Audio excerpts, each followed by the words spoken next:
జనసేన అనేటటువంటిది అసలు మళ్ళీ వస్తుందా? ఎందుకంటే స్టార్టింగ్ అప్పుడేమో పోటీ చేయలేదు 2014లో, 19లోనేమో పోటీ చేసి ఒక్క స్థానానికి పరిమితమయ్యి స్వయంగా పవన్ కళ్యాణ్ 2 చోట్ల ఓడిపోయినప్పటి నుంచి చాలా అవహేళనలో అవమానాలు పడ్డారు. అట్లాంటిది మొన్నటిసారి 21 పోటీ చేయడం అంటే 40% కావాలని కోరి ఆ తర్వాత 21 స్థానాలకే పోటీకి సిద్ధపడటం, 2 పార్లమెంట్ స్థానాలకు సిద్ధపడితే అది 100కి 100% విజయమైంది. 100% యాక్యురసీ విజయం. ఇప్పుడు అలాగే పవన్ కళ్యాణ్కి 100% బాగా కలిసి వచ్చినట్టుంది.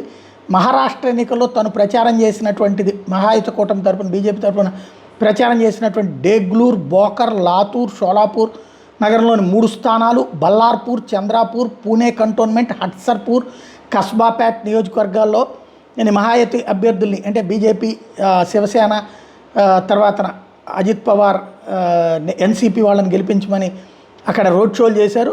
అందులో అన్నింట్లో 100కి 100% విజయం సాధించారు. లాతూర్ సిటీ, డెగ్లూరు అసెంబ్లీ స్థానాలు బీజేపీ తొలిసారి గెలిచింది, అంతకుముందు లేనిది. అది పవన్ కళ్యాణ్కి 100% యాక్యురసీ రేట్ ఇక్కడ కూడా రికార్డ్ అయింది.